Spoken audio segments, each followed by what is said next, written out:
இனிமே கண்ணை மூடிட்டு கடலை எண்ணெய் வாங்கலாம். ஏன்னா மந்த்ரா கடலை எண்ணெய் இதயத்தின் தயாரிப்பு. வறுக்க பொரிக்க ஏன் எல்லா சமையலுக்கும் மந்த்ரா தான். மந்த்ரா கடலை எண்ணெய், அபார ருசி, ஆரோக்கியமான உடல் நலம். தவிக தலைவர் விஜய் வெளியிட்டுள்ள அறிக்கையில் கூறியிருப்பதாவது: தமிழகத்தில் சட்டம் ஒழுங்கு சீரழிந்து விட்டது என்பதற்கு சான்றாக நாள்தோறும் குற்றச்சம்பவங்கள் அதிகரித்து வருகின்றன. தலைநகர் சென்னையில் நடந்த அடுத்தடுத்த பாலியல் வன்கொடுமை சம்பவங்களால் தமிழகமே அதிர்ச்சியில் ஆழ்ந்துள்ளது. சென்னை அடையாறு பகுதியில் காவலாளியாக வேலை பார்த்து வந்த பீகார் மாநிலத்தைச் சேர்ந்த தொழிலாளி, அவரது மனைவி மற்றும் குழந்தை படுகொலை செய்யப்பட்டுள்ளனர். நந்தனத்தில் அரசு கல்லூரி கேன்டீனில் பணிபுரிந்த இளம்பெண் பாலியல் வன்முறைக்கு உள்ளாக்கப்பட்டிருக்கிறார்.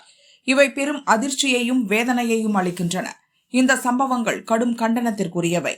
தமிழக மக்களுக்கும் பாதுகாப்பு இல்லை, பிழைப்புக்காக தமிழகத்தை நம்பி வந்தவர்களுக்கும் பாதுகாப்பு இல்லை என்ற சூழலைத்தான் இந்த கபட நாடக திமுக அரசு உருவாக்கி வைத்திருக்கிறது.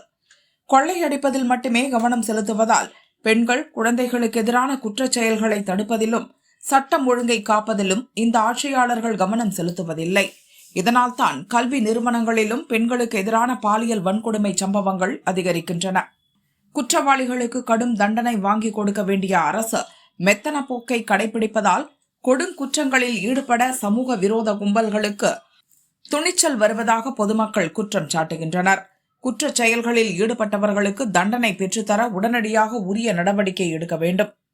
ஆனால் முதல்வர் ஸ்டாலின் கொஞ்சம் கூட மனசாட்சியே இல்லாமல் பெண்களுக்கு பாதுகாப்பான மாநிலம் தமிழகம் என்றும், எந்த கொம்பனாலும் குறை சொல்ல முடியாத ஆட்சி என்றும் வாய் கூசாமல் பொய்யையே திரும்ப திரும்ப கூறி வருகிறார்.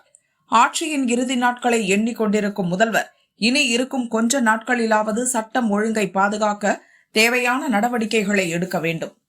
மக்களுக்கு எதிரான, மக்களுக்கு கொஞ்சமும் பாதுகாப்பே இல்லாத இந்த வெற்று விளம்பர மாடல் ஆட்சிக்கு முடிவுரை எழுத தமிழக மக்கள் தயாராகிவிட்டார்கள் என விஜய் கூறியுள்ளார்.